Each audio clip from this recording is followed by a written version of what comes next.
Start.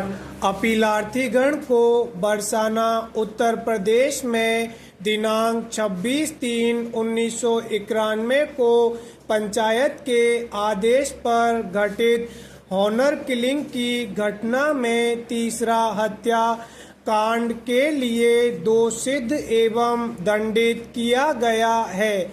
एक रोशनी पुत्री गंगाराम ने गांव के ही वीरेंद्र पुत्र श्यामा जाटव के साथ दिनांक 21/3/1991 को भागकर एक दूसरे विवाह कर लिया और दिनांक 24/3/1991 को वे गांव वापस आए तो दिनांक 26/3/1991 की रात 9 बजे संपन्न पंचायत में पंचों ने फैसला दिया कि रोशनी व वीरेंद्र तथा एक अन्य सहयोगी रामकिशन को फांसी पर लटकाकर मृत्युदंड दिया जाए और उनके फांसी का निष्पादन स्वयं उनके परिवार के लोग ही करेंगे। तदनुसार अगले दिन प्रातः 9 बजे उन्हें फांसी पर लटका दिया गया और उनके शवों का अंतिम संस्कार भी कर दिया गया।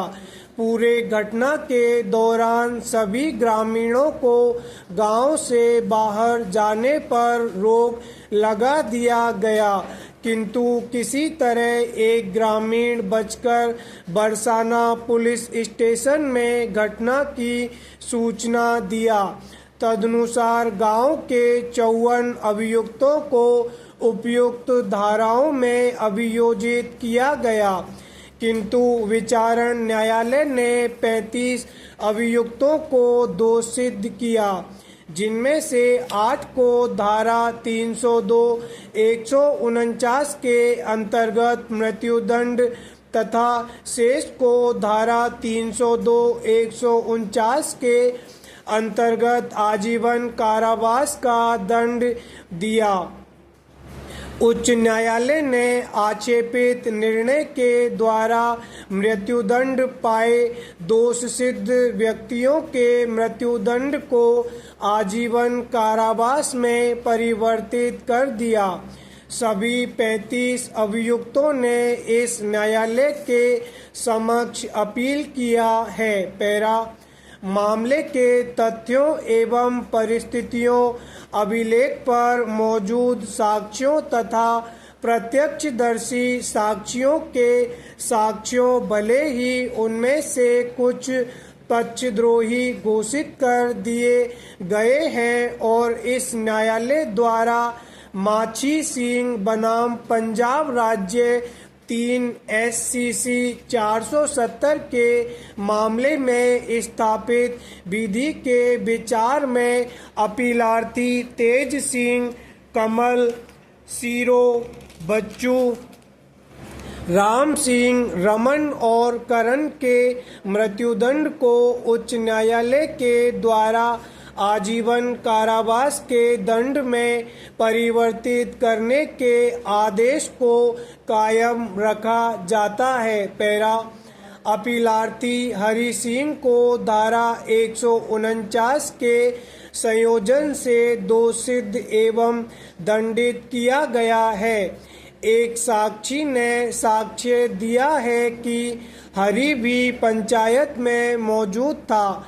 मसाल्टी बनाम उत्तर प्रदेश 8 SCR 133 के मामले में स्थापित विधि के विचार में, जिसमें इस न्यायालय ने विधि स्थापित किया है कि भीड़ द्वारा हिंसा के मामले में किसी व्यक्ति के उपस्थिति को सुनिश्चित करने के लिए कम से कम 2 साक्षियों का साक्ष्य सुरक्षित होगा।